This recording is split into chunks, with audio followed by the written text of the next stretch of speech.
All right, welcome everyone to the iNASCAR Racing Series. Welcome. We are at Bristol. This is the final race in the first round of the playoffs. Thanks for tuning in to the IWM Broadcast Network. I'm Rick Souza here with my co-broadcaster tonight, Mr. Chris Morrell. Chris, Hey Rick, how's it going, man? Good. Should be a great race tonight. Yeah, I'm looking forward to it. Tonight, it seems like we have some special paint schemes, some cartoon cars. Are you a big cartoon fan?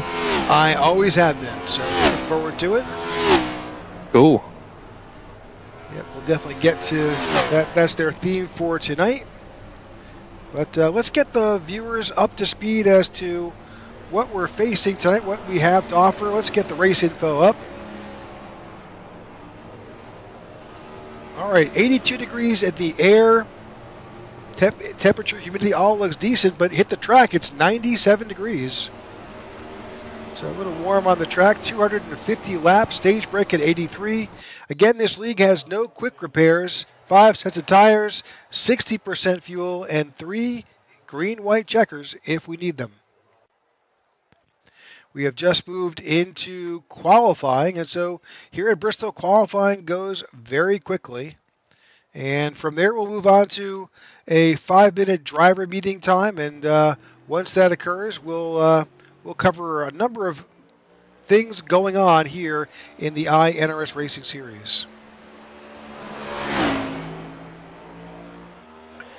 What would you think tonight, Chris, would be like your keys for tonight's race? Oof. Well, qualifying, I think you're going to need to run that middle line to get a good lap. Starting up front, position is going to be a big thing. You know, other than that, I feel like running that bottom and saving that right front tire is going to help you a lot on that long run. That way you can get up top and really give it some throttle. So I'd have to say saving that front right tire as much as you can. If you're looking at our tower for the first time and you're saying, gosh, that's a whole lot of colors, they actually mean something. So if you see a driver there who's got gold behind their name, they've already punched their ticket into the playoffs. They are playoff drivers, and blue are those drivers that just didn't make the playoffs this season. Trying to see how many more races till we start the playoffs, Rick? Well, this is the last race of the round of 16. Oh, okay, cool. Yep, and so next week we'll move on to the round of 12, then the round of 8, and then the championship 4 at Phoenix. This series mirrors the NASCAR actual Cup Series schedule, so you get a chance to get the preview of what's going to happen on Sunday by watching here on Thursday. Right off the bat, we're seeing Ty Bostic in the lead, or starting on the pole right now with a 14.505. Ty's pretty fast on Wednesday nights. I know. That's I've seen him. Yeah, he always puts down good laps here at Bristol. I think he's going to be one to watch tonight. Him and his bluey paint scheme. Yeah, absolutely. We'll get to those paint schemes as we go through the race tonight.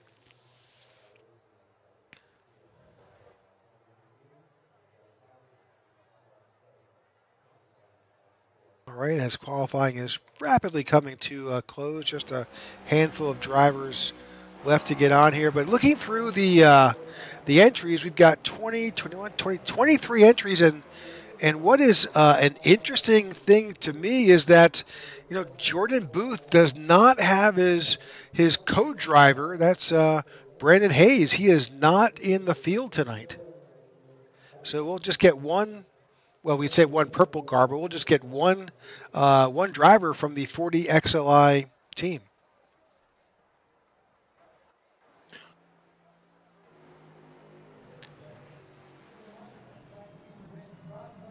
Drivers are just finishing up, looking at Alex Forget-Berube on track now. Trying to get his qualifying lap time in. Got a feeling he'll put down a fast one.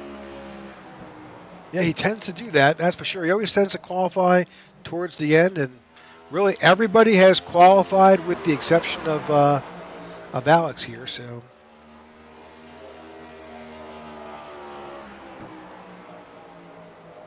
think Martin Pinnell may also, but he has not. I'm not sure. I know he's made it into the event, but he maybe has not finished joining the session. But he's running out of time. All right, that's it for Alex. So right now, Ty still sits on the board. We'll get the official grid once that 5-minute warm-up session ends in about it'll start in about a minute, and then we'll get that information to you as quickly as possible. But all right, that's pretty much the end of qualifying. Again, the drivers will go into that session, but there's lots to talk about here as this is our last race of the first round of 16, and really one of the biggest battles going on right now. Let's try to bring up some information here. 1 second. Well, the battle at the cut line is going to be intense because after 2 races, 40 points separates 4th through 16th in the standings, with 4th place only sitting 23 points above the cut. So at a track like Bristol, you could very easily become involved in someone else's mess. So only 3 drivers are safe tonight. That's Booth, Wenzel, 3 points. Tony Japs in the 14th position, down by 6. Martin Giraud, minus 15. Jacob Musso, minus 17. So right now, top 3 teams in the standings: Full Throttle Motorsports, Roadrunner Motorsports, and 40XLI. And just kind of looking back, Chris, on this, Garrett Walden was a driver that many looked to get eliminated like right in round 1, but after back-to-back like 8th place finishes, he finds himself 10 points ahead above of the cut line, sitting in 8th. If he could just kind of keep his nose clean, it looks like the 43 is going to bust some brackets. Another driver on the up is Michael Whitley, scoring a win in Atlanta. That's really has allowed him to come into tonight with really no worries, as he he can turn his sights onto Kansas, which is a track that he finished P2 in the spring. And we were just talking about Ty Bostic a few minutes ago. Bostic is another driver that started below the cut and has rattled off back-to-back top 10s, and now I think he's going to have the pole. So the driver of the 22 looks to continue that here tonight and move into the round of 12. So who's not hot? Ty's very consistent, that's for sure. Right now, the third member of the Big Three, Corey Bunch, has found himself destroyed in the last 2 weeks. He's got a comfortable cushion, is down from just 16 points. The good news, though, he won here last fall. Another driver who once set high in the points is now currently sitting 16th. Jacob Musso had 2 rough weeks, finishes of 25th and 15th. Scoring stage points and staying out of trouble are key for the 25. The winner at Texas, Martin Drew, also had a terrible 2 races with finishes outside of the top 15. Another driver who needs everything to go right to advance is Martin there. So, you're talking about the 43 earlier of Garrett Walden. He's also hurt tonight. I believe he's got a right ankle injury. So, being that, he doesn't have a lot of points, above the cut line. So he's racing with the odds against him tonight. So. Well, it'll be interesting to see how he does, especially at a short track like Bristol, where you're constantly, working on and off the throttle and the brake. Oh, absolutely. He's going to need that ankle. So, 250 laps. It's a lot of laps to run hurt. So drivers who have excelled at this track before the spring race, we saw Jordan Booth take the crown. So look for the usual factors of Corey Bunch, who's had 3 short track wins, and Jordan Wenzel to play a factor. Look for Tyro Lem and Verdon Broadback to get up there and flirt with the lead. But I'm thinking that Bostic's got something. So we'll see. So we'll see how that plays out. But Bristol is just one of those great tracks. High banks, NASCAR Classic, fast track. Laps we turn here around. We saw Nathan Harper in the Tech for Troops get his first win of the league last week because he survived without any incidents. And not to say he couldn't without it. He's a fast guy, but that just goes to show you how much that matters to keep that car clean. So this is Cartoon Week here in the iNRS Racing Series. We'll kind of highlight some of those different paint schemes as we go around. We saw lots of great ones with some classic cartoons and some everything from anime to Transformers. We'll take a look at all those tonight as we highlight these drivers. Really the keys tonight, again, keep it simple. Don't stay out of trouble. You're going to be successful there. But how these points shake out, man, that's going to be a wild, wild night. It will. I'm hoping somebody will take them cartoon bumpers and put them to use. I'd like to see some excitement tonight. I think especially those guys sitting. I think we'll definitely have it tonight. Absolutely. Yeah, for sure. All right, so we're waiting for these guys to grid up.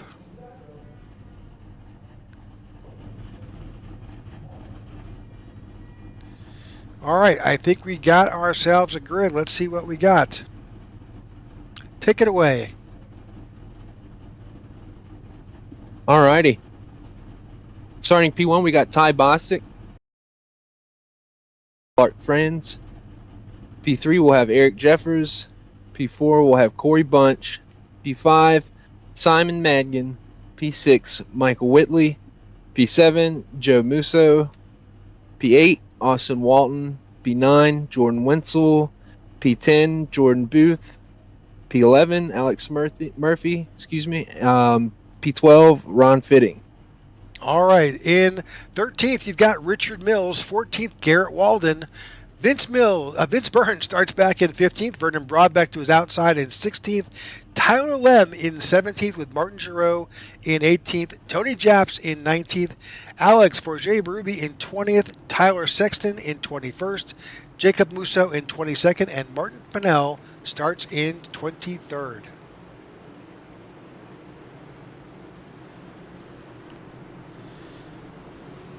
All right, this race will, as you can see, the lights are on. This will be a night race here at Bristol. Lots of great schemes and colors, and should be a lot of fun to watch.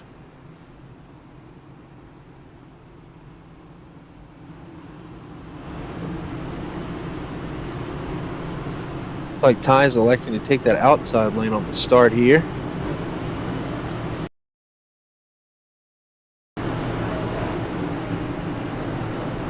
Drivers are making their way around.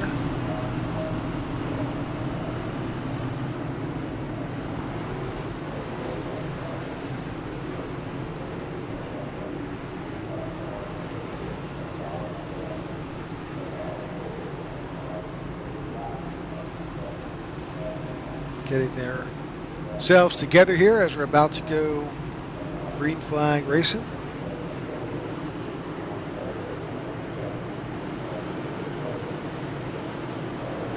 These cars off. As we take the green flag. Oh, the 22 jumped the start, maybe?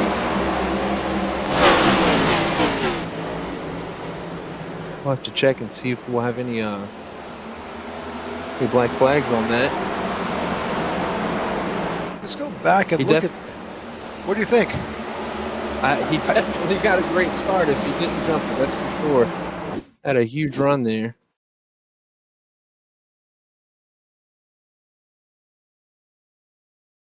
Well, the 22 is the control car. I mean, he's...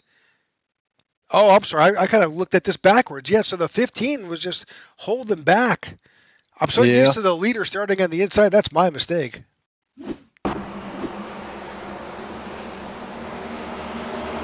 But no, with the 15 kind of holding back, Clark France just kind of slowing back up. He wound up, just getting a great start.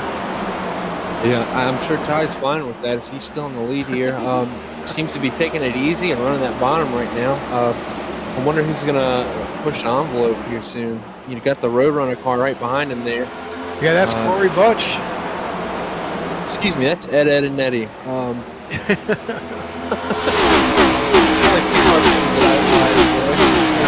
So you'll have to excuse me when I mess them up, especially the anime ones. I apologize.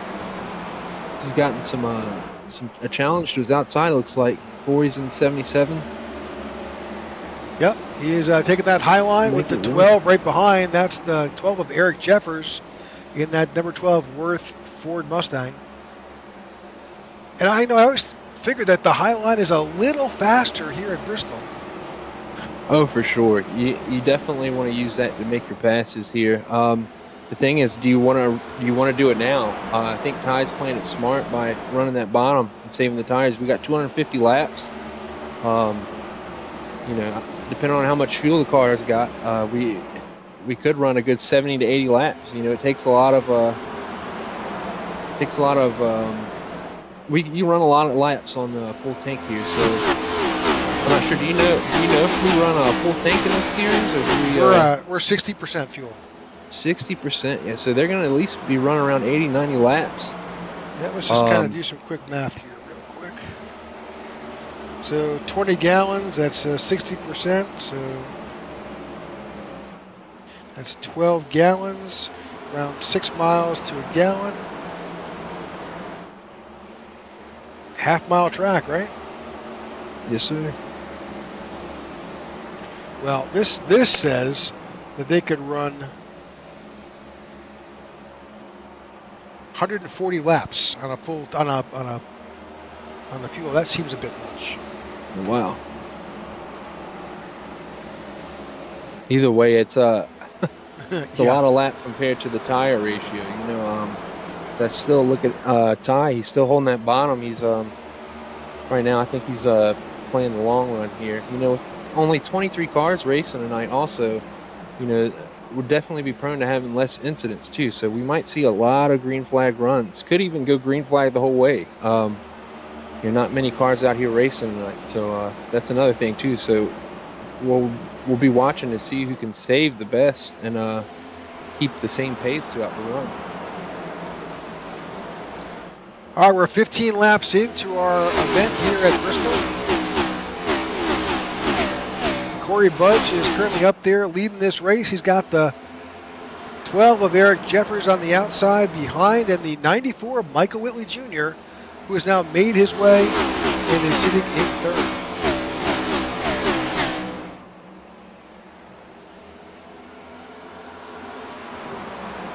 third. Seeing Simon Madigan move up here.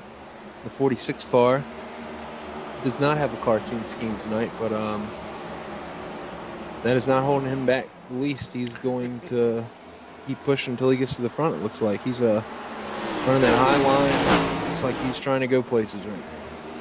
Yeah, he's weaved his way around and doing great as he's picked up. I think you're right. I think the long game is where it's going to be at for these drivers. Absolutely. As we see, Jordan Booth has already moved his way up from fifth position.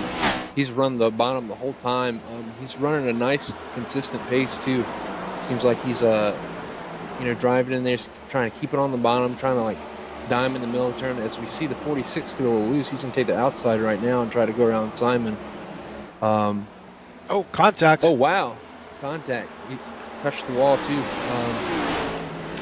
That 41 is got a little bit of his typical purple scheme on that car, but he is a Simpson scheme back there somewhere. Yeah, that's more my speed. I was telling you earlier, I'm pretty upset I don't see any South Park scheme. Kind of seasonal as we're coming approaching Halloween, so. Yeah, I really like that scheme. I'd have to say that 17 is probably my favorite right now at the moment.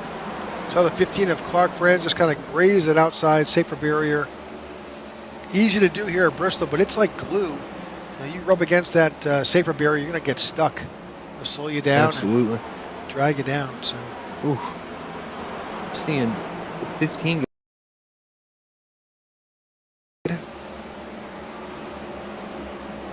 Oh, contact. Getting turned right into the wall. We got a caution. Yep. We saw that happen. That right in front of you, that 28 of Joe Musso got a little bit. Go back and take a look at that. It was super incidental contact between the 28 and the 15. You see that 15 come down a little. A little bit of net code too. It didn't hurt. It didn't help. So. Yeah, absolutely. But you're right. You can see it right here. 15 comes down, and then unfortunately would have made contact, get collected, and anytime you touch that right rear quarter panel, you're gonna get spun right in the wall. So you see the 99 is involved. Yep. Martin Drew is a lucky man right now. He almost got collected with that. I mean, he was inches away from getting hit there. That's a Oh, the shame. 50 of Martin Giro. Yeah, that 28 almost caught that left rear of him, but he got lucky there. Martin Giro is in a G.I. Joe's paint scheme. A little bit of a fakeroo for a few drivers out there who chose to. Some chose to come down, some chose to not. And I'm guessing most are coming down to just top off on fuel. Well, Rick, do you know how many sets of tires they have laying? I believe it's 5. Oh, okay. Just watching. My guess is, well, there we go. I was going to say, after only 30 laps, are they going to take any tires? But Jordan Booth answered it right there and he took tires. Yeah, I think that's a smart idea right now. 32 laps doesn't seem like much at Bristol. But if you've got 6 sets you can rely on, 5 laying and the set on your car, you might as well at least take them every 30 so laps, I'd imagine. Yeah, that would at least get you to 150, but at some point they're going to have to stretch it out a bit or they're going to run out of rubber. Yeah, I think this next run, I feel like that incident was just unfortunate. It happened. Sometimes that happens in iRacing. You'll see net code, and there's nothing you can do about it. Everybody seemed to be racing pretty cleanly and smoothly before that, so it's unfortunate that happened. But I think we might see a pretty long green flag run here now. So I feel like this is the time to take it. If you're going to take them, you said did anyone stay out? It looks like the 12 possibly. Yeah, actually a lot. The So 77. The 77, the 12. Jordan Wenzel, so it's Bunch, Jeffers, Wenzel, Broadbeck, Vince Burns, Alex Berger-Berube, Martin Giro, Clark France, and those 8 Michael drivers. Whitley. Well, no, Michael Whitley came in. Those 8 drivers did not come in. Gotcha. So now they'll have about, as we said, about 8 drivers will be off cycle depending on what happens. With pit stops and incidents that may occur. So, well, we thank you for tuning in to the IWM Broadcast Network tonight of the iNRS Racing Series. Again, as we said earlier, this is cut night.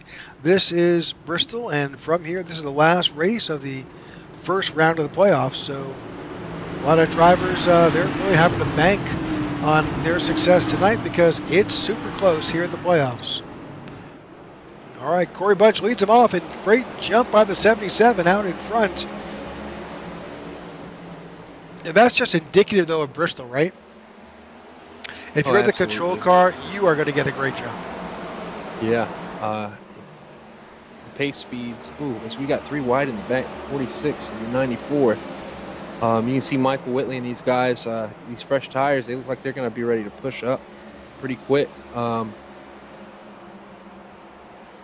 Now they need to preserve them, right? I mean, don't run down low, run the high line, fresh tires. You'll be in it for the long run.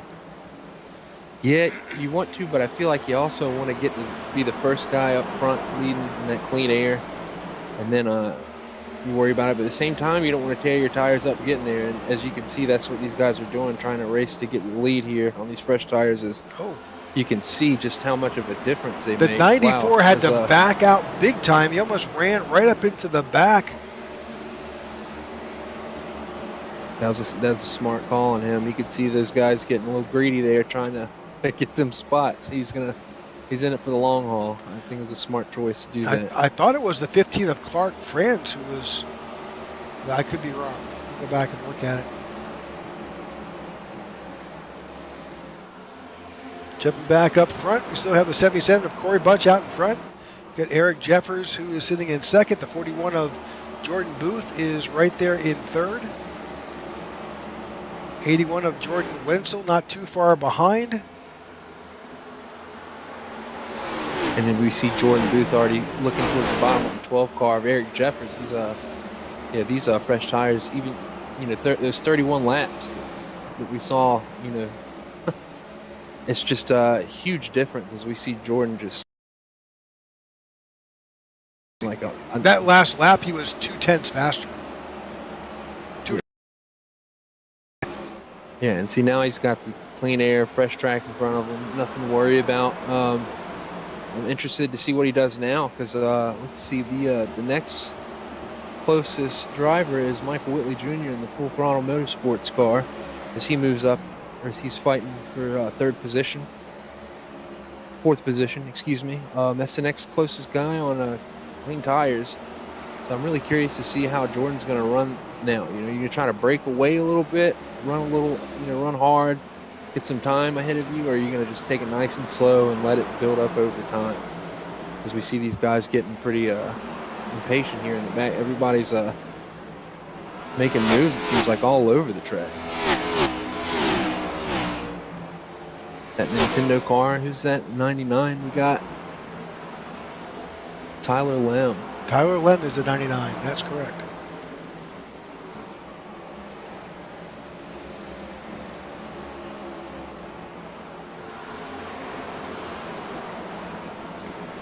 All right, back up front, Michael Whitley has found a way to challenge for now up to third.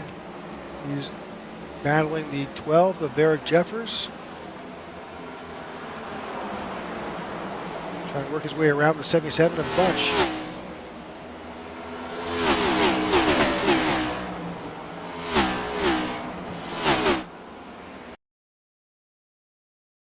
Definitely a fuel and tires. Absolutely. We'll see at the end, though. You know, it is Bristol. We could end up with a lot of cautions at the end of the race, and every one of those guys that saved a set right then. You know, the tide will turn, and maybe they'll be the ones that be driving through the pack. So.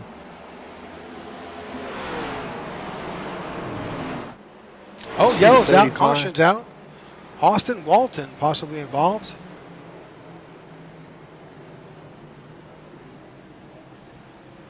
He's having to hold it up there to try and go, oh, careful. Oh, man. Yeah, having to back it all the way down here at Bristol. But, you know, we've seen drivers who try to come down off that high bank and actually, they can actually flip the car. Let's see what happened to Austin.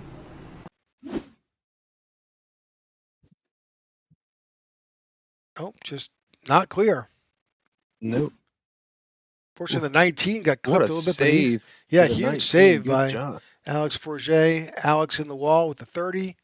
So 30's involved, and the 17. So as you would expect, all those drivers who did not come in the last time now find themselves, they're all on pit road. All right, let's see if any of the other guys who pit last time will come back in and take another set. I wouldn't imagine they would, but find out soon. Let's see Corey Bunch, the 77. See the 12 on pit road also. Yep. Wenzel, Murphy, Mills, Broadbeck, Lem, Alex Forget also on pit road. That's Clark Friends.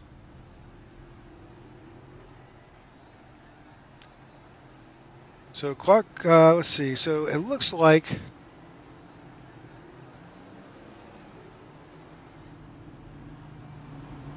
let's look at back. A number of these drivers have been on pit road for a long time. Corey Bunch is still on pit road.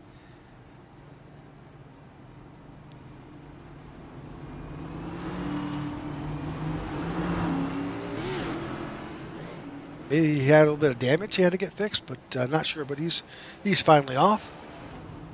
Now that puts the 41 of Jordan Booth in control of this restart. We'll see how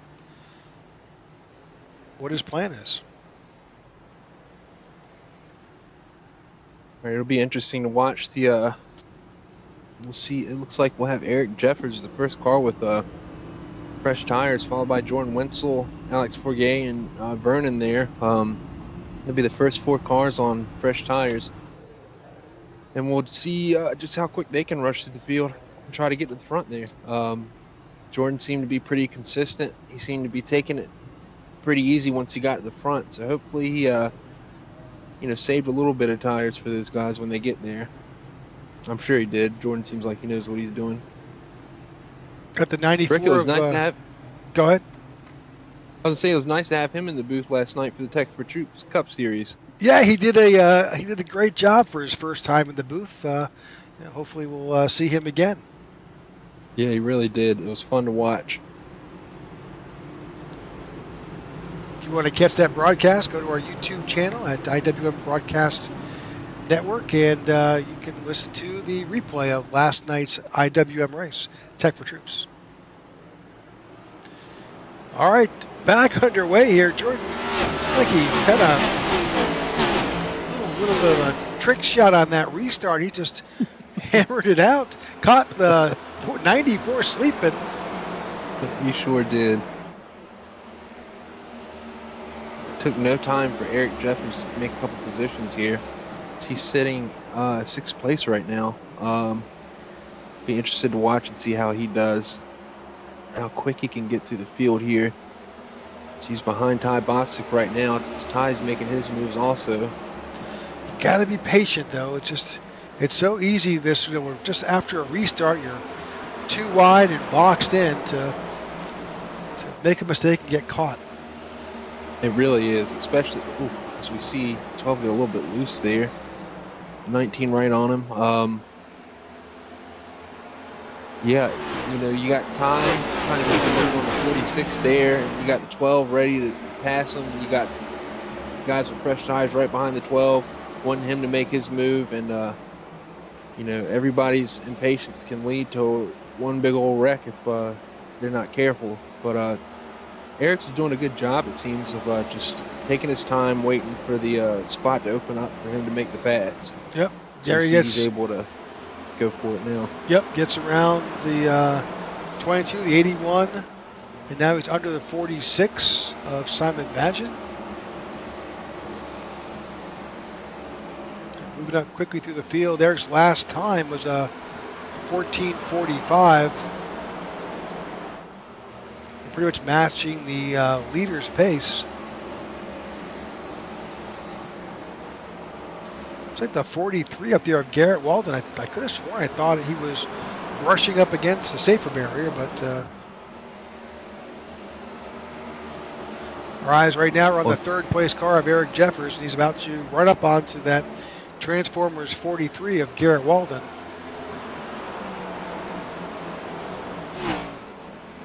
He's having no problems to make the pass on the bottom. Will probably take this next turn 1 and 2 to finish it off as he takes 2nd place over.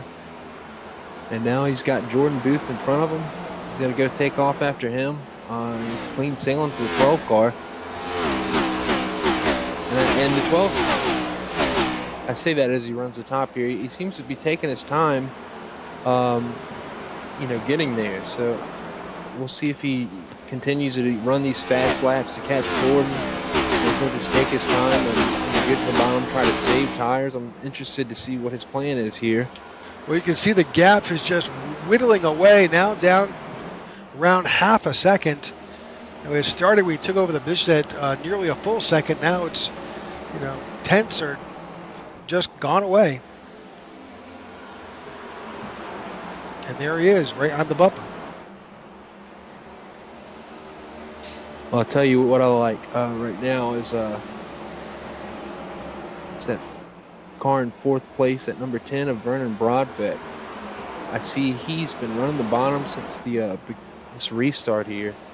He seems to be taking it nice and easy on throttle. I think he knows that 12 is pushing right now, and he knows he's going to catch him eventually. So you might as well just run the bottom, save some tires. And that's what Vernon looks like he's doing it, because we're sitting here watching the 12 still run that high line and putting off really fast, consistent laps. Unless he knows a magic trick, or something I don't. There's a pretty fast laps to keep up with, but we'll see if he can stay consistent there. Yeah, that last lap was a 14:66, nearly just a tenth or so off his best time on the track. Looking back at Vernon Broadbeck here, let's take a look at how Vernon approaches this.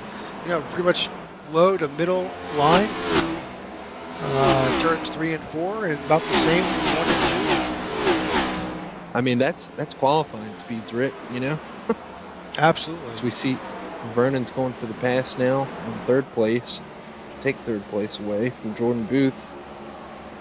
Jordan Booth looks back to the bottom. He's going to decide to just take his time there. Yeah, with just 20 laps separating them from a tire wear perspective, really shows on the track. Yeah, it sure does. I mean, we got Vernon here in 3rd place, and both Jordan and Eric Jeffers have taken off. They are moving. Let's bring up that gap information again.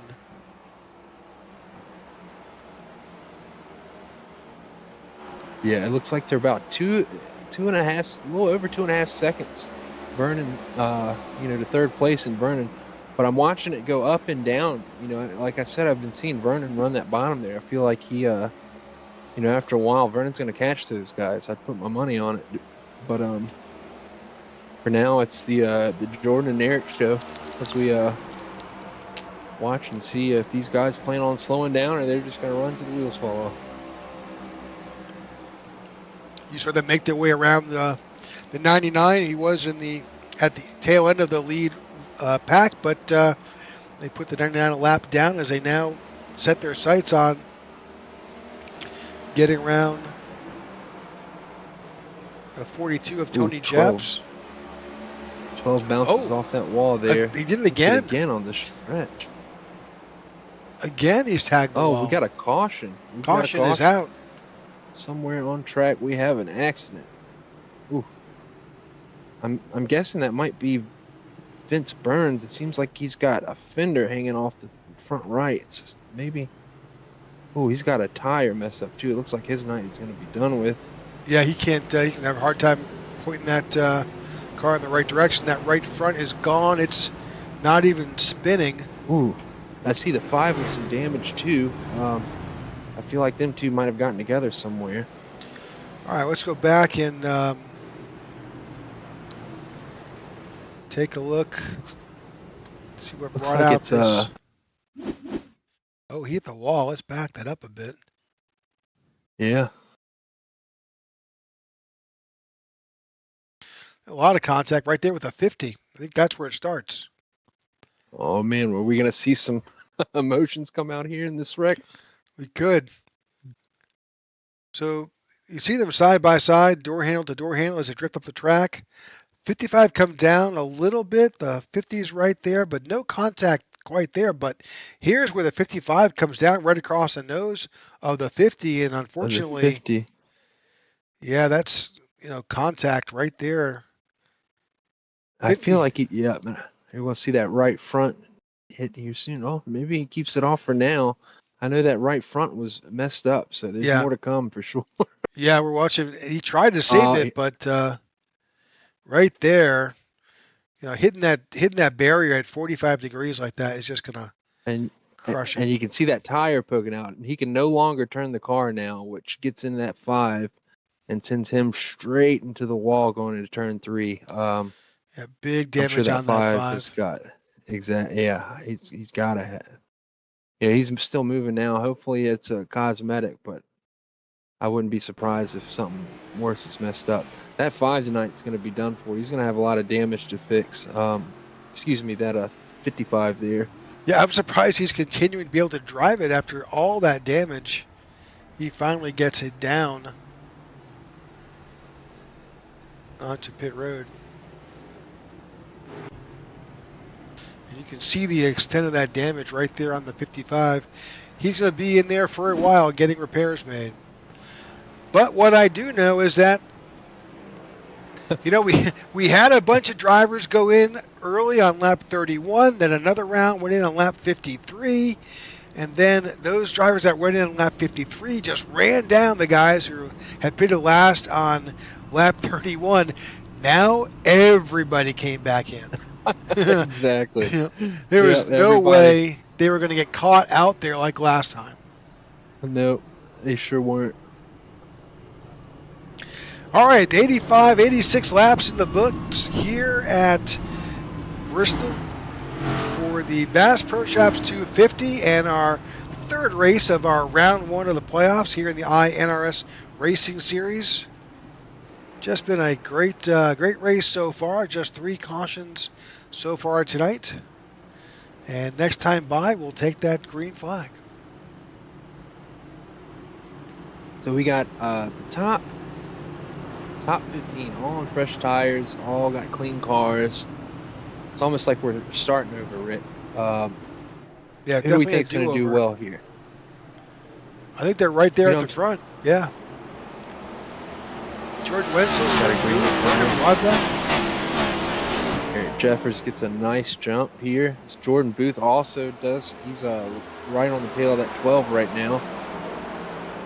He's I know Jordan's going to be excited to try to get that lead back and keep the clean air. I'm sure we'll have a good fight here on our hands with him in the 12. One thing I've seen though is Ty Bosick, our pole sitter, has fell back 13 positions to 14th right now. Maybe he just had a bad pit stop. I don't know. He was up there in the top 10. Something must have happened though. That last pit stop, yeah, because he was in there for 35 seconds, about just over twice as long as he typically should have been. Maybe there was a little bit of damage he had to get repaired, but whatever he did, he took advantage of that pit stop to get it done. But definitely in for a much longer time than I'm sure he had anticipated. And another thing I'm seeing right now is that that 5 car right in front of him, Richard Mills. You know, he took a hard hit earlier with him in the 55, and that car seems to still be pretty fast. You know, I don't think he's got any engine problems. Well, I think he got lucky on that last wreck. I guess so. You can see when we went back last time, that nose is kind of cantilevered up a little bit. Definitely some major nose damage on that right side where he did contact that safer barrier. You know, this is Bristol, so there's really not an aero track to be concerned with. But I was concerned for his engine there. Maybe a loss of power after a hard hit like that. Like you said, you know, it's Bristol. The cars are going to get banged up, and right now it seems like he still has speed. He's running just as fast as the clean cars around him, so he lucked out on that wreck, that's for sure. Clark Franz is on pit road, not sure why. Oof, I see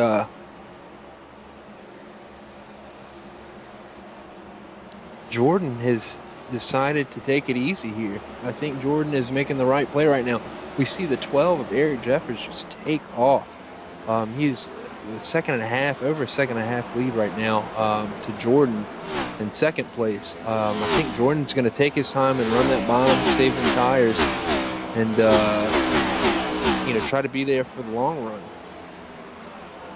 You know, Jordan was right behind him a couple laps ago, it seemed like. Now, you know, the 12 is taken off, so, you know, either the 12 knows something we don't, and he is just blistering fast, or maybe he just I think he's playing it safe. Yeah, Jordan's definitely is. I'm just, you know, I'm curious what Eric is doing, because I mean, he is still just putting down these qualifying laps, lap after lap, and it's just driving away. And you know, that's cooling off for now. But I promise you, Jordan Booth and that 41 car will be back up front soon. Working his way through traffic. 12 continues to lead here at lap 101.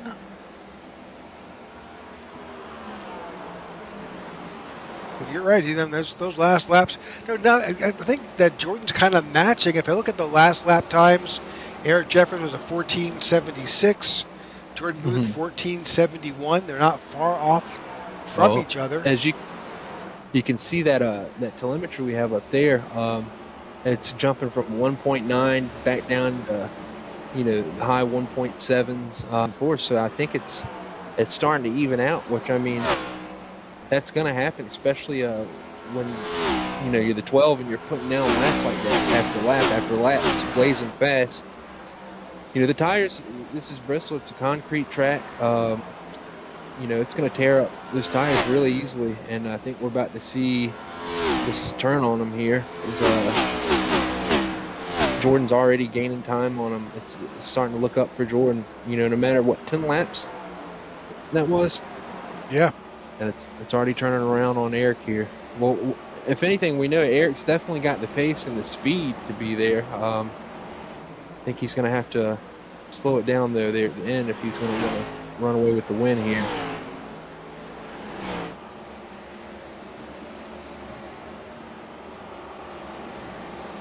Him and Jordan Wenzel, got to give Jordan Wenzel a shout out too in his Cartoon Network car.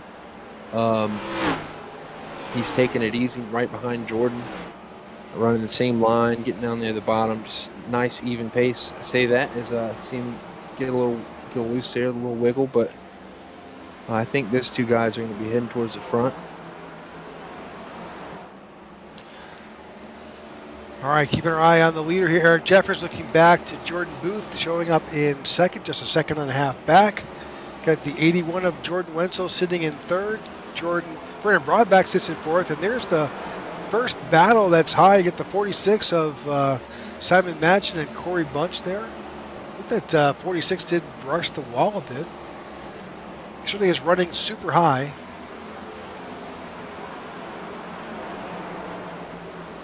You know, you always hear people talk about the Darlington stripe. I don't know why they don't say anything about the Bristol stripe. If you're in iRacing, you know, it's pretty easy to get into that wall there. And I've definitely gotten plenty of Bristol stripes myself. But, you know, sometimes, you know, back in the day, people used to abuse that. They run up there and they just smash into that wall and just hold the throttle down. And, you know, you could gain a lot of time there. On the older models, they were a lot less punishing, but now with these new updates iRacing's had, we've you know, you can really damage your car. You keep doing that over and over, as we see now. Oh, contact! Good gracious! Yeah, there's a big contact there with the 46 and the 10 of Vernon Broadback. They got into each other, but they were kind of held up by the 17. Now we're side by side. Oh goodness! Super loose contact. Oh wow! Oh, now we're wrecking. 46 goes around. I know one thing. If we didn't have any problems before, we will now. I know Simon's got to be upset with that one. Yep, he's got some definite damage here. He's going to try and now he's going to try to find a way to get off that high bank and come down, but he's definitely got some front end damage.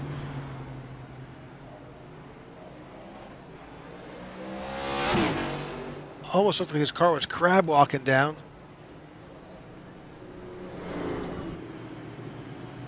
Yeah, we saw Vernon and Simon get into it there. You think they're about to be the ones that get in an accident wreck, and the next thing you know, 46 and 17 are getting together, putting the 46 into the wall.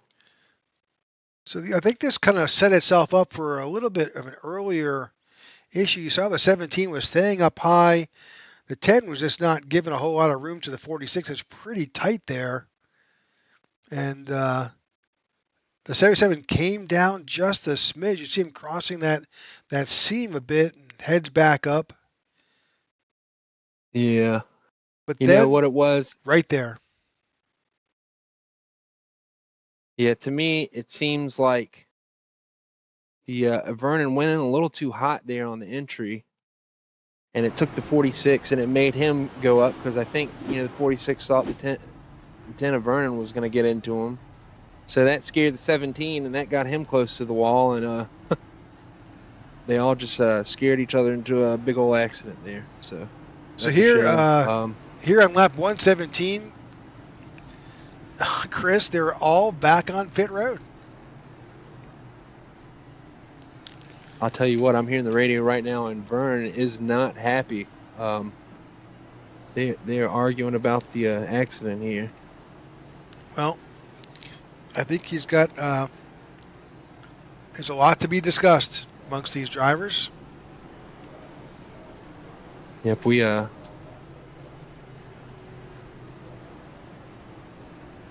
Vernon's arguing his point to the admins right now that that was not his fault. He's a little upset there. Yep. But he's, Well, Vernon, I will say at least you didn't get any damage from it. So you gotta look at the positives here. Try to I not be think upset. I Be think the focused challenge and is that if you are deemed the cause, I think they will oh relegate you to the end, an EOL, end of the longest line. So yeah. Oh, I understand his frustration right there. But at the end of the day, the admins are the admins. They're there for a reason. They make the calls. We don't have to agree with them, and I personally don't agree with that call myself. But you got to deal with it. So now we'll see Vernon go to the back and try to fight his way back to the front.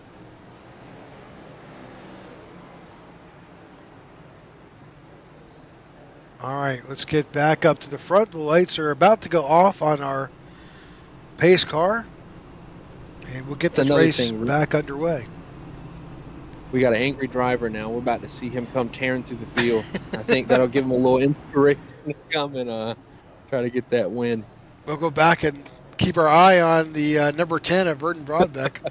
Oh yeah, for sure. We'll need to watch him.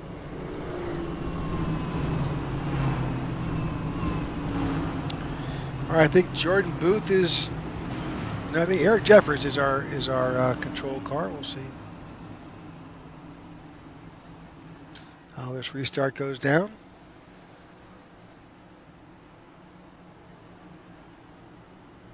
As the field forms up here, that's the other tough side. When you're sent to the end of the longest line, it can be a very long line here at Bristol. Yeah, I feel for him too. Vernon, he might have drove in a little hot there and scared him, but in my opinion, he didn't cause that caution. But that doesn't matter. Now you got to suffer the consequences. But I think he'll be fine. He was pretty fast. As we see Jordan Booth. They're wrecking. Oh my goodness! As he holds on to it, Eric Jeffers. Oh, Ty gets in the back of him there. Is he still going to hold on to it? No caution. No caution. Holds on, but if awesome. There is an angry driver, he is a yellow. Oh, what in the world? We need to go back and look at that, because if there's a chance, let's see who they'll call this on. Starting to look more like Bristol here, Rick. It is for sure. Oh, that's right. It was a late yellow, so let's go back to. Yeah, maybe a lap or two. There it is. Let's go back. There we are. I think I saw Jordan get loose there. All right, let's give this a look, think about it, and then make a decision. I'm watching those seams. You see Jordan kind of coming down on that seam a little bit with his left front. He rides up, but the 12 is pinching him. The 12 pinches him right up. The 12, but he's still giving that 41 room, and you see the back end of Jordan right there start coming out, and he's coming left there. And that's the bad thing about it. And there's still, no matter what, there's still that little bit of net code. I feel like if it wasn't for that net code, we'd still be watching a green flag race right now. It's a shame that happened, but I will give it to Eric Jeffers in the 12 car. He held it down. You see Ty getting in the back of him right there trying to check up, and he's still able to hold it straight. Good job wheeling that car, Eric. That was just an unfortunate racing incident, in my opinion. I don't think anybody should get penalized there. I don't think there will be a penalty, but things are starting to heat up here, Rick. They are, and you do see the 41 in the pits, as well as the 12. They're in the pits. Also, the 46 is there. Alex Murphy, Tyler Lem, all those guys are in the pits. Well, daggone. I wonder what for. I guess they're just doing fixing damages and getting out of there. That shakes up the front runners, though. That 12 and that 41 were, they've been up front for a majority of the race. They look like the guys to beat tonight. And now that looks like it's going to put Corey Bunch up there. Yeah. In the lead. We are halfway through. Fast. We just crossed the halfway point here at Bristol. Well, I'll tell you what, Rick, it's flying by. This has been a good race to watch so far, and it's only getting better right now. So,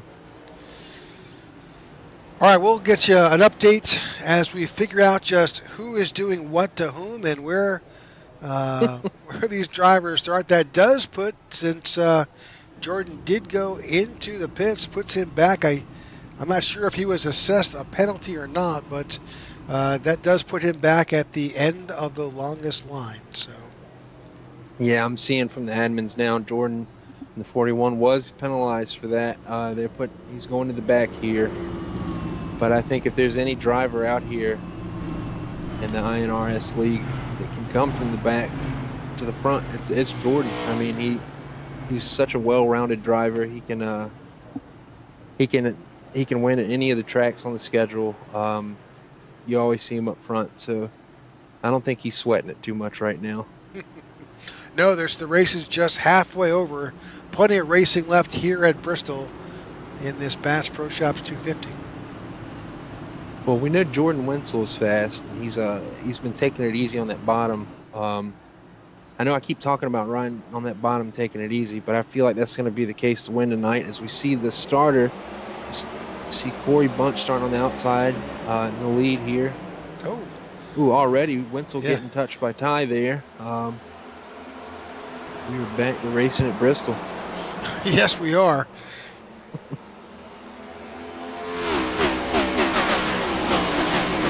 Bostic up into third, Jordan Wenzel in second, and Corey Bunch is our leader. Looking back, you see the 43 of Garrett Walden trying to dive below the 50 of Martin Giroux. Just trying to transform that position here. It's Transformers versus G.I. Joe.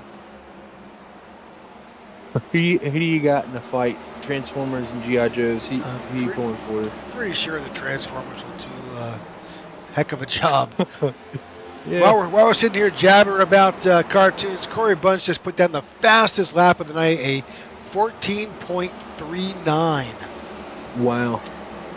That is a smoking lap. That's over a tenth of Ty Bostic's pole winning lap, for the beginning of the race there. So. Yep. So we see the temperatures are dropping. We are in the lights now. It's completely dark. Temperatures have dropped. We're going to see the speeds pick up here, meaning that outside line is going to be faster. That bottom line is going to be faster. And then tires are going to wear a little bit harder depending on who's driving. So we'll see if we've seen a significant drop in the temperature. Good point, where that air temperature dropped all the way down to 70, track temperature to 78. It's like a 20-degree drop. That's a significant change. Ooh, seeing Vernon get in the back of that Transformer car there. He's trying to work his way into the 6th place. We got a four-way battle for up to 12th. Eric Jeffers 10th. So these guys are both working their way back up.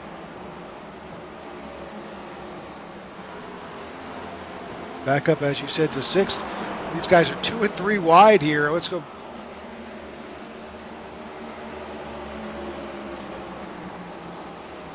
I mean, you can just see too in the camera angles we have here. It's just look at the track that. is just so much faster.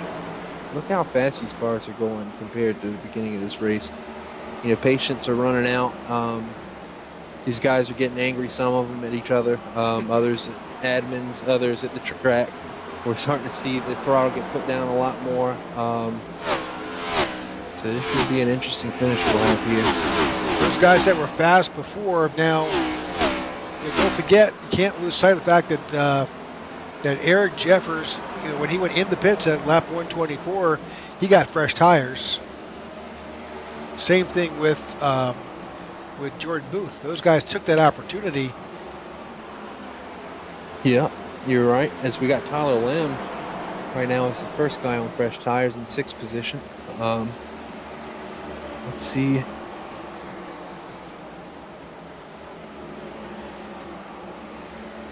See how he's doing here. He's riding right behind that 5 of Richard Mills. Richard still seems to be having no problem from that big accident he had earlier. You see Tyler go to the bottom here? No, he's going to keep running the top. You know, that's the fastest way around here, Rick. Without a little bit of a bobble with Michael Whitley, and almost came down into the right side door of the 12. 12 is all the way back up there. Same thing with Jordan Booth. These guys have cracked the top 10 now. You know, these guys were fast before, but they're figuring out a way to get back up quickly. Absolutely. And look at that 12 car moving back up here as he comes into the scene right behind Michael Whitley as we were watching in that Pixar car. But you know, you can see the 12 now as he's on a mission at this point. He's trying to get back to the front. He's got Jordan Booth right behind him pushing. Excuse me. You know, everybody's on the same amount of tires. Tire wear. Excuse me. But we'll see who's going to get there first. We know those two have been the star of the show so far. Man, as you just see the 12 really just driving it in there hard, going right up to the wall. Let's not lose sight of our leader. That's Jordan Wenzel out in front, and he's got Corey Bunch just about 3.5, 4/10 sitting behind him. Yeah, I've been watching Corey here, and from this last restart we've had, he's been running that bottom. I know people are probably sick and tired of hearing me say that, but I can't stress enough just how much that's going to save tires. But I really feel if we end on the green flag tonight after the long run, our winner will be the guy who is going to save them tires. So right now we got so many people just pushing it to the limit, and got a few guys willing to run that middle bottom to try to save them tires. A good shot from inside the cockpit of the 77 of Mr. Corey Bunch.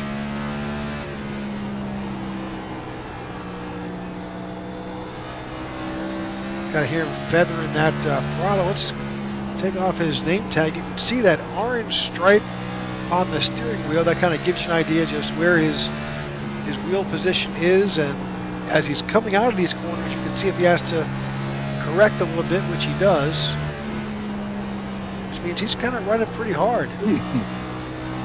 Yeah, there's a tiny bit of overcorrection on the exit there, but you know, most of the time you would see a little bit more of that. So what that's telling me is this track is super fast right now because this guy's obviously pushing it, and you're not seeing him having to fight too hard with the wheel right now. He is moving at the moment, so that goes to show you just how quick this track is right now.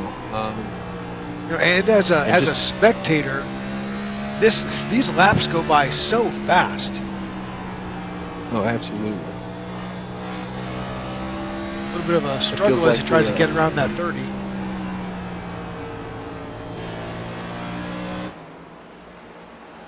So we see Wenzel, that car in front of him, that leader there. He keeps running that top line. I think we'll have Corey come competing for that lead here soon. Yeah, these guys are working their way through some lap traffic. They work their way around the 3 of Ron Fitting. It's a good-looking car Ron's in tonight. Looking back at that number that 3. Ren and Stimpy car. That is the Ren and Stimpy car. Yeah, I gotta say that's probably my favorite one tonight. Seen. Just love the way that blue shines, that metallic shine, and Ren and Stimpy is probably one of my favorite cartoons as a kid. So go get him, Ron. Back up front, Jordan Wenzel is working his way around the 19 of Alex Boucher Perubi. Corey Bunch is almost a full second behind. So what's going on with Alex Forget? We know he's fast. I'm surprised to see him getting past right now, to be honest with you, Rick. Not really sure. His last pit stop was lap 119. You know, he's sitting 7th in the points, but he's only plus 11. So, you know, and right now he is sitting 19th. In tonight's race. There's going to be a big shakeup next week when we bring these points back to you, because this round of 12 is just going to be completely changed. So, sitting in fourth, you got Vernon Broadbeck. He's got a pretty good 23-point lead, and right now he's sitting in 8th place. That's good. Alex Murphy is in 5th place in the points. Right now, Alex Murphy is sitting 1 lap down in 15th. Corey Bunch, well, right now he's in 2nd. That's good for him. We talked about Alex. Garrett Walden is sitting in 8th, but he's only 10 points to the good. Garrett Walden, though, is currently shown in 9th place. Tyra Lem sitting in 9th in the 99. Lots of 9s in that number. But Tyra Lem is doing great. He's currently up in 6th place currently. Ty Bostic, well, he's sitting in 3rd. Good for Ty. Brandon Hayes didn't make the show, so he's going to fall out. And then sitting in 12th on the cut line is Simon Madgen, who unfortunately is also a lap down. So now, under the cut line, Eric Jeffers. And Eric Jeffers is up to 11th. Tony Japs. Tony Japs not having a great night. He's sitting in 20th. Martin Giroux is sitting in 50th. Martin's having a great night. He's up 13 spots where he qualified. He's sitting in 5th. And then Jacob Musso, he's down 17 below the cut line. And Jacob Musso is sitting in 6th. So again, these numbers are all going to change, and this is going to be a completely revamped top 12 for the next round. Absolutely. Hearing you call out the standings there just blows my mind, just to see where people are sitting, now in the race compared to where they are in the standings. And then you go back and you talk about Eric Jeffers right at that cut line, right under it. And that makes a lot of sense why he is, pushing it so hard earlier and driving, as we see him still moving back towards the front. Like you said, as soon as this race is over with, I cannot wait to see who's going to make it in that next round, because right now it's I've never been good at math, but I could never tell you who in the world would be making it into the next round just by looking at how this race is going right now. Well, I'm super concerned for Eric Jeffers, because Jordan Wenzel's just so fast up front there, and he is pretty much about to run down the 12. Well, the thing about Jordan is he's already locked in for the next round. Him, Michael Whitley, and Jordan Booth. So, that wouldn't be good for Eric to have somebody who's already locked in win the race tonight. So we see now Eric's going on pit road. He's in the 3 car. Yeah, we're starting to see pit stops now, it looks like. Well, you're at lap 175, just 75 laps left. Wow. That's I'm really surprised to see them make that move right now, especially, where he's sitting in the standings. We've had a couple cautions here. We know there's people upset with each other on track, and to chance it and pit right now, knowing what we've seen so far, it's a little risky, but I mean, it could be, it could pay off huge for him. We'll find out soon. That's for sure. All right, looks like a 4-tire stop for the 12 of Eric Jeffers here at lap 178.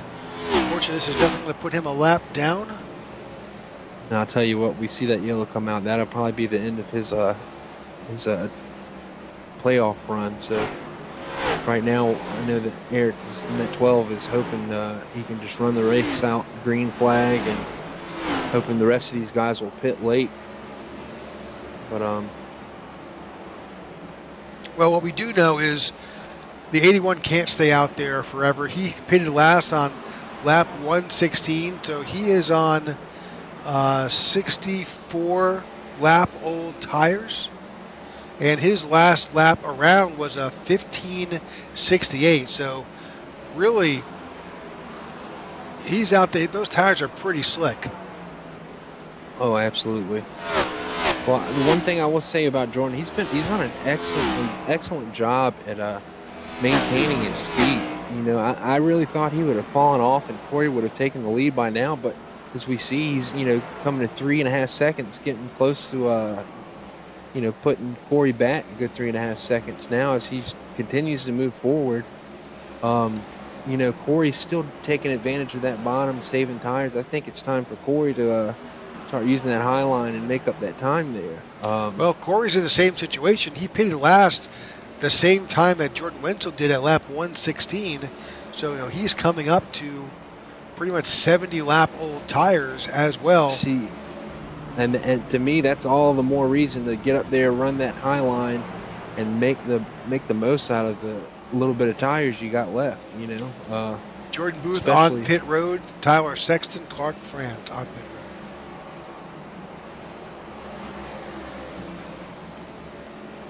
So definitely this is that window. We're seeing drivers coming in, getting under green flag conditions, getting fuel and tires. Expect to see the leader probably come down at some point, but they're stretching it out.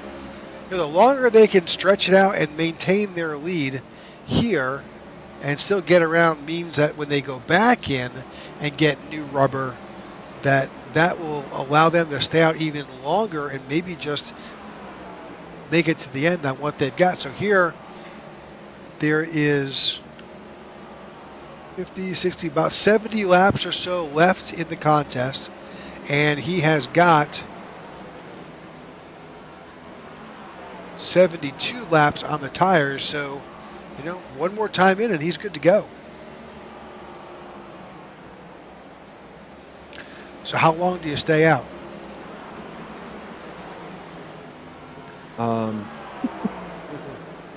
Me personally, I know I'd at least want a good 40 to 50 laps on a fresh set of tires to try to make up any time I'd lose. You know, I think Jordan has got this race in the bag right now, unless he decides to stay out, you know, another 10, 12, even 15 more laps, and then he might not have enough time to make it back up to the lead, as we've seen, you know, pretty much, you know, a good 3 or 4 other of the faster guys have already pit and they're already making their laps back right now.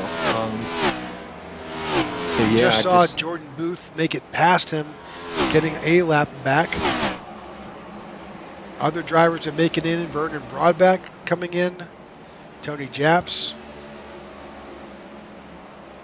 I feel like Jordan might be staying out waiting for a caution.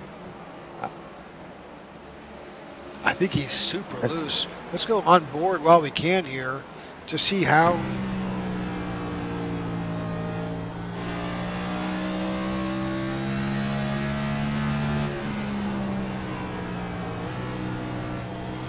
He's downshifted.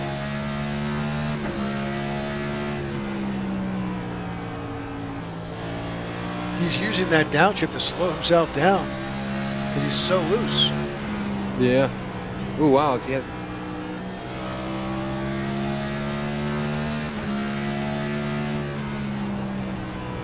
Oh, somebody's tagging the wall in front of him there. Yeah, I don't see. I think in these next 5 laps, he's gonna have to go and pit. You can see him way out of the throttle. His last lap was a 15:76. Jacob Musso has moved up into second. Garrett Walden on pit road. Michael Whitley Jr. on pit road. Alex Berger-Berube on pit road.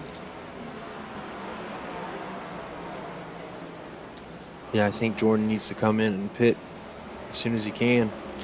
Well, he's got, you know, if you look at Corey Bunch, Jacob Musso, all these guys pitted at the top 4 guys, 5 guys, 6 guys, all pitted on 116. Wenzel, Musso, Bunch, Bostic, and Giroux all pitted last on 116, and they're just stretching it out. Yeah, I can't see any other reason to do that right now, especially with you know, close to a 5-second lead. I say that as he's losing time, as he had a little slip up there, but I can't see any other reason to do that unless he's expecting a caution here. But yeah, because it's really the guys who have gone in and are coming back out with faster tires. They're going to run him down. Absolutely, they're running seconds faster now. You know, and as he still continues to stay out and run these laps, I'm just a little perplexed why he's staying out right now. But we'll see. Maybe he knows something we don't.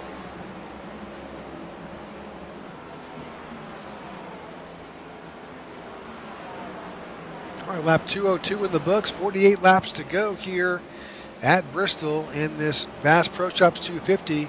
We're watching our leader here as a number of drivers are making their way around him. Those drivers have gone in the pits. They've got fresh tires and they're able to just drive around. Here we go. As we see him getting down here, going to pits, I'm gonna be interested to see where he's gonna come out at. He'll definitely have some time to make up, but we know he's fast. Oh, you see it's a car almost coming to stop there behind him. There's a 99 of Tyler Lem. Not sure what happened. The last thing he needs is for a caution to come out while he's going down this forever long entrance hunt to pit road. Yeah, I mean, it is legitimately nearly 60 seconds, a full minute, by the time you commit to getting onto pit road, by the time you get service and get out, you've lost a full minute. And you know the worst part is too, we can fit everybody in the race on one side of the pit. Right. But we're using that hole, and hey, I mean, shake it up. You know, let's make it interesting. I like it. You know, that's a really quick pit stop for for Wenzel there. Did he take 4 tires? I have to go back and look. Yeah, he sure did. 14.87. Wow. I don't know. I didn't even see it. All right, now that puts Austin Walton up front. He pitted last on lap 125. Ty Bostic is still out there, as is Martin Giroux. Those guys pitted last on lap 116. Now, they're going to come in here with just... As we speak, yeah. Pit road, yeah. He's going to come out with 35 or so laps to go. I'm not even sure if fresh tires is going to help him. Well, I'll tell you one thing. Look who's sitting 4th place right now, ready to assume the lead when Martin goes to pit. Jordan always he's such a consistent driver. He just knows what to do every race here, and I wouldn't be surprised if this goes green and we see that 41 sitting in victory lane. Austin Walton's out there. He pitted last on lap 125. So he's got 75, 85, 87 plus laps on his tires. His last time by was 15:75. Martin Giroux last time by 16:36. And sitting in third, Jordan Booth with a 14:94. Wow. Now we need to see from Jordan to 4th place, the distance between them. That's the real question we got. Looks like it's 25 seconds. That's the gap. So pretty much nearly a lap and a half. Richard Mills, 5th. Yeah, as we see Jordan just good gracious, he is just yeah, he's making up a full second or two every lap. Yeah, it's fun to watch the relative when you see the faster guys come back and get their position back. I'm really interested to see who's going to be how close who's that going to be. But see, Jordan pitted last on lap 183. We have a caution is out. Tyler Lem and Austin Walton with the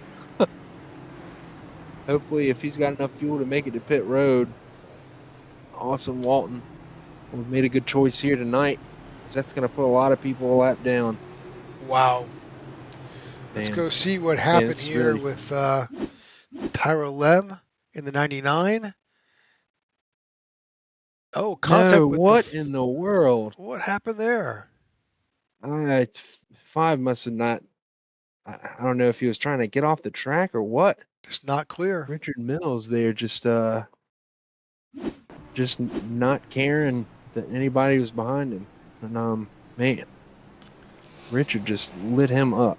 Yep. All right. Now caution's out. Austin Walton finds himself coming down onto pit road. As well as Jordan Booth also in. Martin Giroux, Richard Mills on pit road. This is going to be very interesting. These guys are going to come out with basically 25 laps to go. Now, interestingly enough, we'll see how this cycles, but I think Eric Jeffers now finds himself... No, he's coming down onto pit road.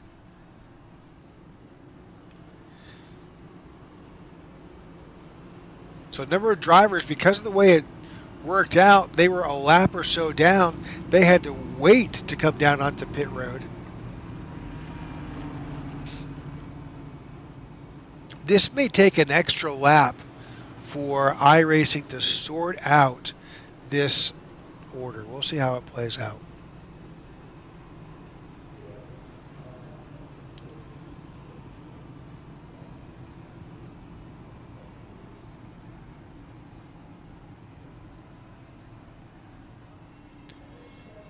Right now, as it stands, Austin Walton finds himself up in front with Jordan Booth, Martin Giroux,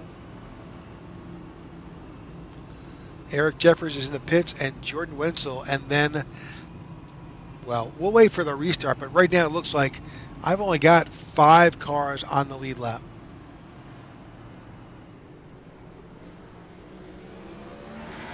I was scared that was going to happen to Wenzel there. He was doing such a good job.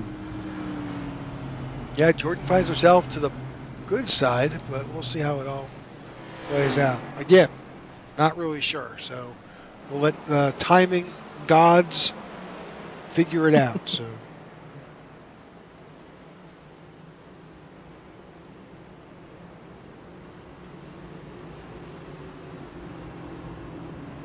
Wow. Yep, that caught so many people. I mean, that's most of the field right there. Yep. It's gonna be a lap down. That's unfortunate. As we go green here, we see 17 getting a good jump. Looks like he's gonna hold that top. He's probably gonna play defense and just try to hold that high side. See if he can hold off Jordan here. Not for too long. Only 5 cars on the lead lap. Booth, Walton, Jeffers, Giroux, and Wenzel.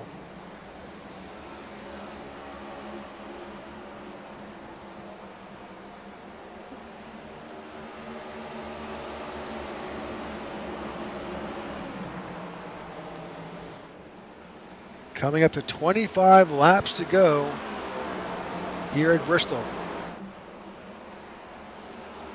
And 25 laps at Bristol goes by in a heartbeat. Austin's doing a great job holding off Jordan right now. I think he's going to just do the best he can to hold that high line.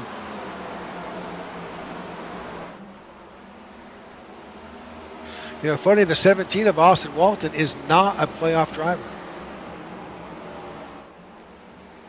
So what does he got to lose anyway? He's got nothing to lose. Exactly. Let's it's all go pride. Out there and just go out there and get it, Austin. Show him why you should have been in the playoffs. Exactly. Right now you see Eric Jeffers finding himself back up there right behind the 41 of Jordan Booth. If there's a guy that needs a good finish today or the win, it's Eric Jeffers. And we know he's fast. And we know he can, especially, get 20 laps. He's got the ability to get up there to the lead and take it and hold on to it. So, let's just see how this is going to unfold here. Because, I'm surprised Austin's doing a great job staying in front. I haven't seen him up front most of this race. But you know, now it's come to game time. He's doing a great job to keep up his speed and keep that 41 behind him for now. You know, I know there was a stage break at 83, but do you remember them throwing a flag at 83? I don't. I don't I either. sure don't. I think we had a caution around that time. Maybe we so. didn't. Yep, maybe so.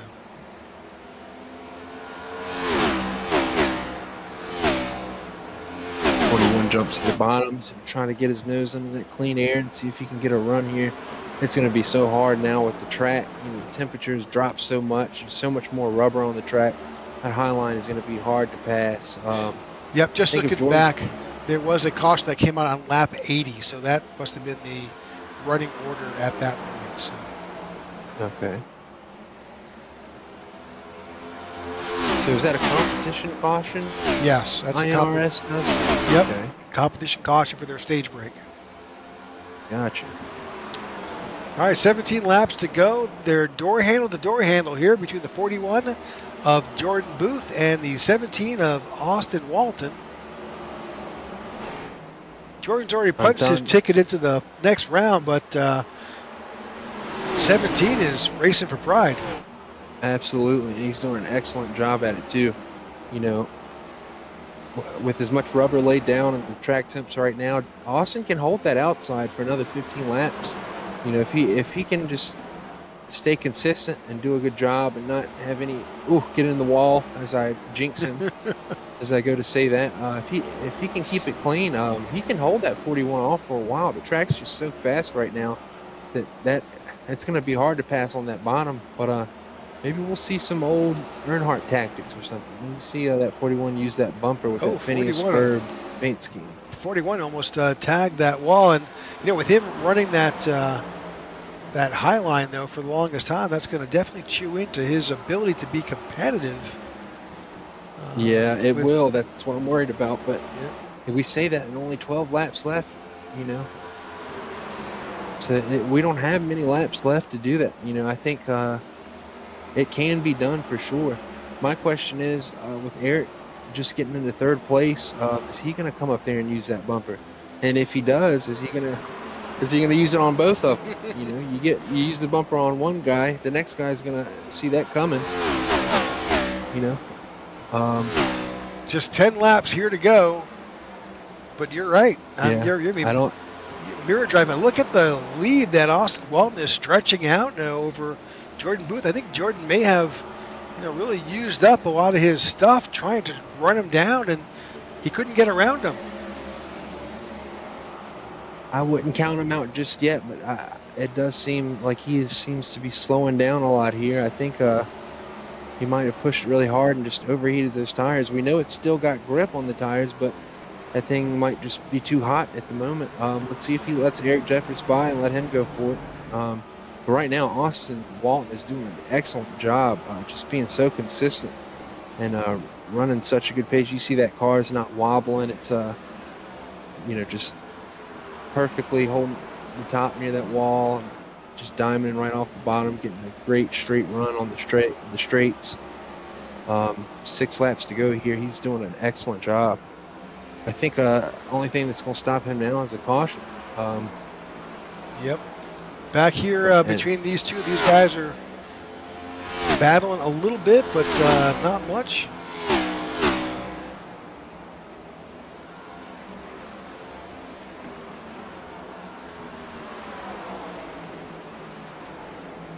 We see Eric getting the back bumper of Jordan here. And what do you know? Oh, caution's out. Martin Giroux. You know?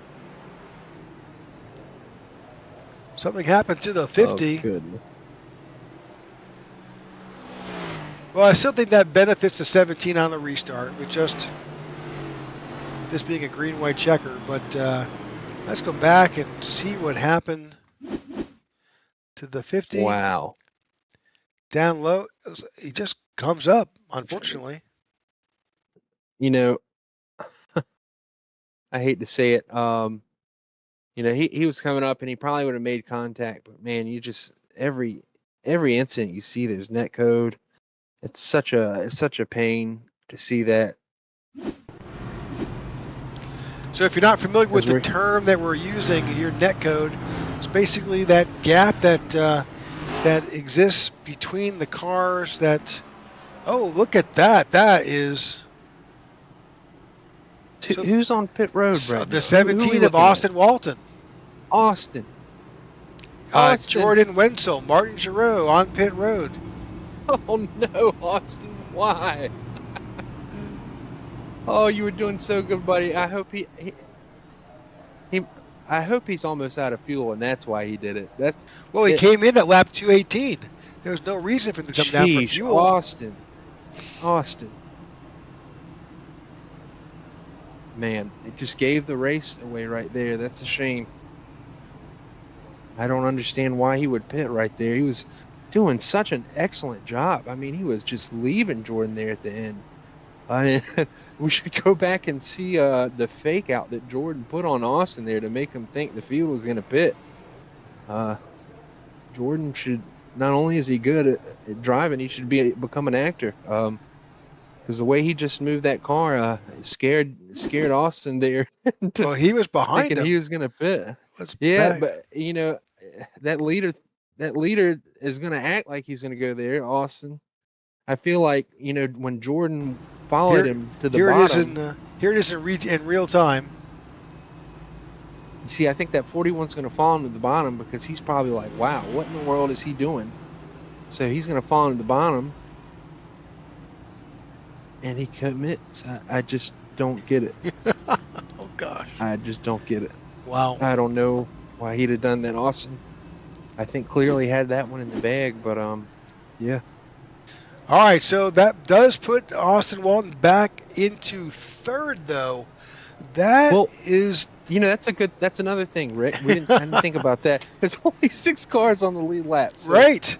It's that may have been we may have to apologize to Austin if that's the that may be the best thing. He came in with a full 4-tire pit stop, green white checker, pretty much couple laps to make it happen, and he's going to be pretty much, you know, in fourth, second row. Yeah, that's he's. And he saw these guys he's starting right behind him. Okay, yeah. Austin, I apologize, buddy. I apologize, Austin. I completely forgot that the rest of the field had been lapped. Yeah. So with that being said, and the 41 was using up his stuff earlier. Now the 17's got fresh everything. Fresh tires. Oh man. So see, the thing is, let's see how good Jordan is at defending. He's gonna have to do really well at defending here. This is gonna be awesome to watch. As they go green, Jordan gets a great run. But that doesn't matter because that 17 has got fresh tires. Oh, they're going to get side by side. This is what I was worried about, though. Oh, wow. They're going to get side by side. It's going to be hard for that 17 to pass, and he did not get a good start. Austin got a terrible start. Final lap. He only, I don't think it matters. It doesn't matter. There you go, buddy. Go get him, Austin. Go to the bottom. He taps him. He taps him. We see Wenzel get the win. Wenzel gets the win. Jeffers gets second. Booth third. Austin Walton finishes in fifth. Dang on it, Austin. I thought you were going to prove us wrong. That, you know, if you're going to take those tires, you got to be a little bit more aggressive. You know, that's looking back, that seemed like, yeah, that could have been the right call to do, but that's all right. Hopefully he still had his seatbelt on there. We might have to see the winner get taken to the infield care center, but man, a little bit of whiplash. Wow, they got their picture. Jordan's out of there. All right. Looks like we do have race results. Let's see if we can bring that up.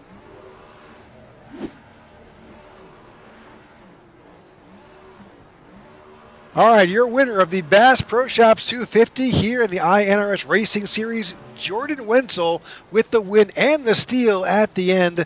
Eric Jeffers finishes in second. Great recovery for the 12. Jordan Booth finishes in third. Martin Giroux in fourth. Austin Walton in fifth. Corey Bunch in sixth. Vernon Broadbeck in seventh. Garrett Walden in eighth. Jacob Musso in ninth. And Ty Bostic in 10th.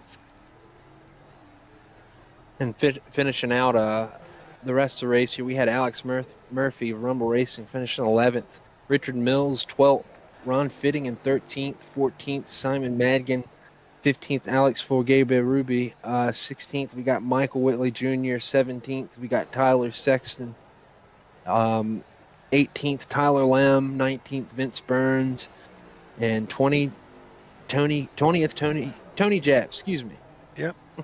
21st, Clark Franz. Joe Musa finishes in 22nd, and Martin Pinnell did not start the race. So, yep, there we go. There's your winner. There's your finish.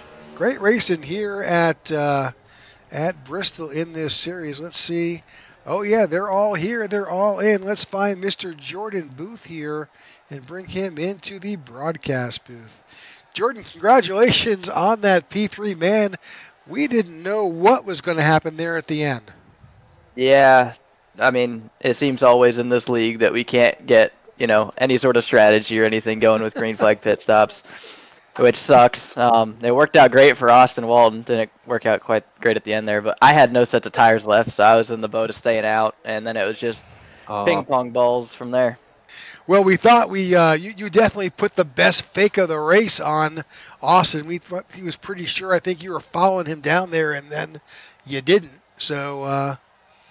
Yeah, it was my only shot to get the lead is if he pitted. So I was like, I got to do my best sales pitch here that I'm going to go pit. And luckily he did. It almost worked out. Just tires mattered too much. Yeah.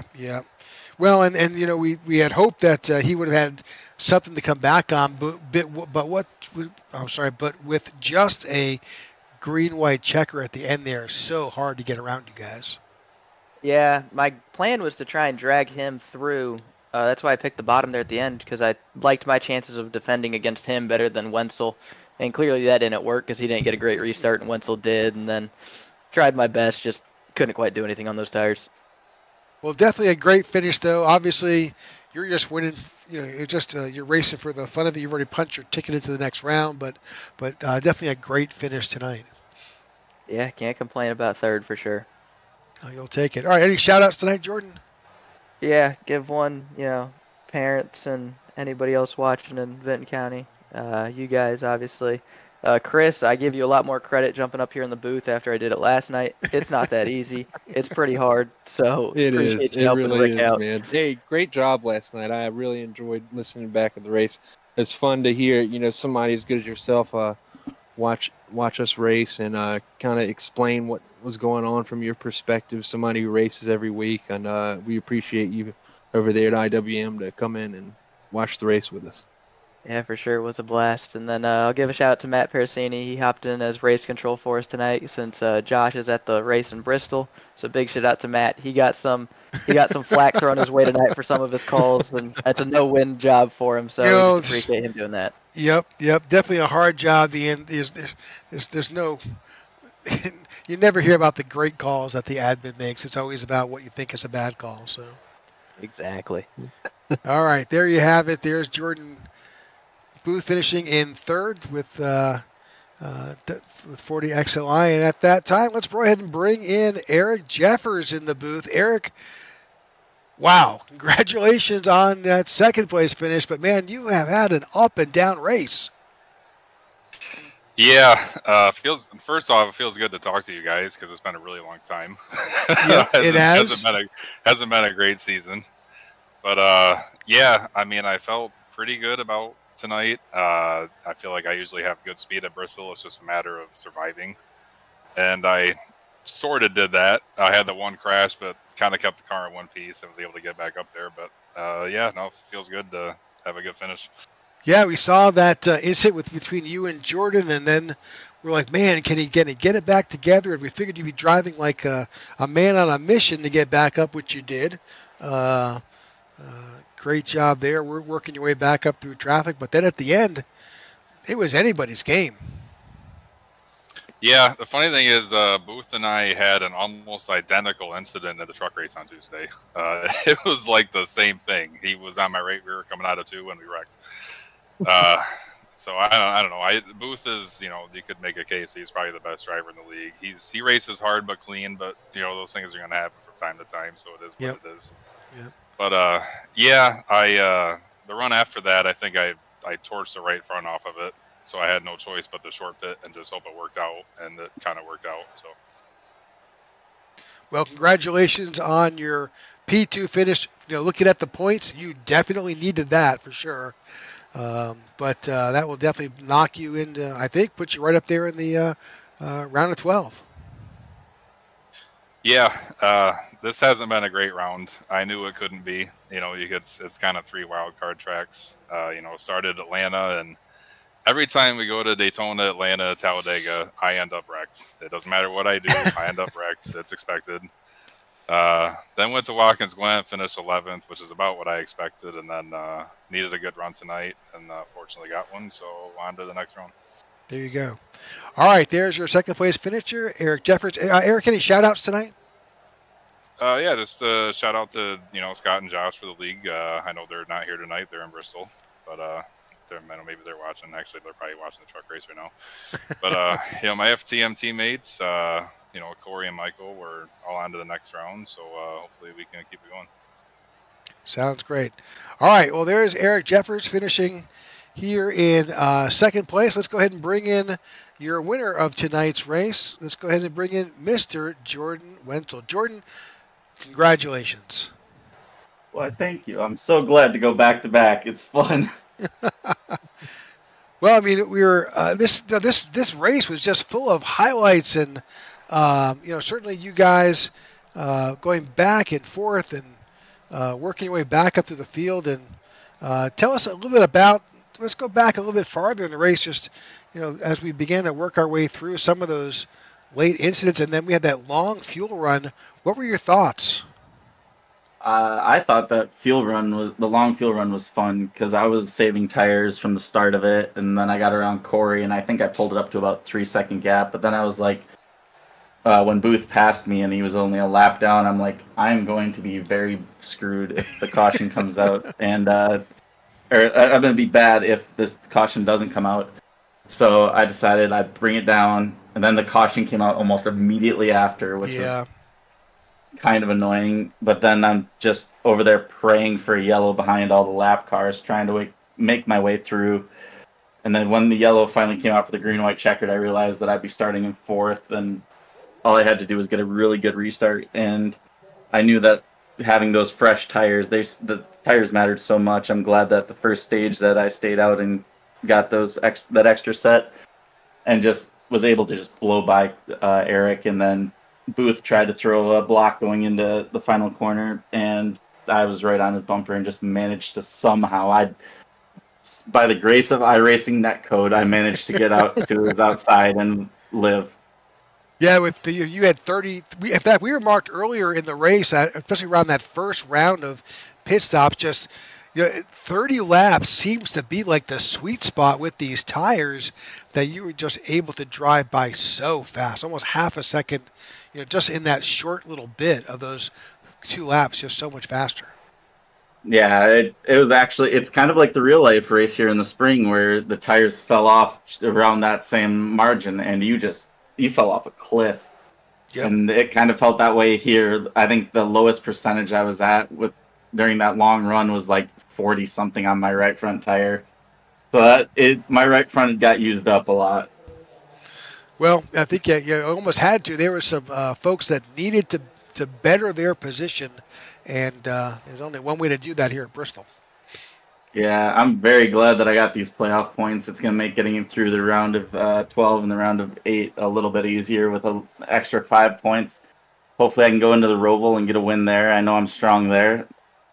I thought I would be good here, and I got more lucky than good here, so we're going to take that. Absolutely. Well, Jordan, let me ask you real quick. I know you said this back-to-back wins, so I'm assuming you had won Watkins Glen last week? Yes, about, I think, 5 seconds there. Yeah. Nice. Oh, wow. Awesome. So you seem to tend to lean towards the road course races, I'm guessing? You prefer them? I enjoy short track and road course racing. I like when I got to use my left foot to drive the car instead of just full throttle and lift. Yeah, same here, man. Well, that's good. So what round is the Roval for you guys? That'll be next round, so it'll be the round of 12. We actually just cut off 4 people. I don't know who exactly they are now, but I sat here and tried to speculate besides the fact that Brandon Hayes did not make the race, I can't even tell you the next three. So we'll wait for the points to come out to figure it out. But so next week we go off to Kansas for the Hollywood Casino 200, then Talladega, and then the Roval. Then the Roval. I just looked here. The points are up. Would you like me to tell you the 4 that have been eliminated? Go right ahead. P13 was Martin Giroux. He was gone. P14, Jacob Massau. P15, Anthony Japs. And P16, Brendan Hayes. Well, that's unfortunate for those guys. Well, Jordan, while I got you here, if you don't mind me asking, so if you feel pretty strong about the Roval and getting into the round of 8, is there a particular race you're looking for in the round of 8? If you can punch your ticket at the Roval, is there a track that you're looking forward to in that next round that could possibly put you in the top 4 for the championship? I'd say probably Homestead or Martinsville. I'm hoping that I'll be in such a good points position I won't need it, but it's the round of 8. You can get bumped very easily. I mean, last year Travis was between him and Jeffrey Brogdon. The three of us were just in such a tight points battle, and he got bumped out by Michael Whitley getting a surprise win at Martinsville. Yep. Gotcha. Well, is there any shout-outs you'd like to give before you get out of here, Jordan?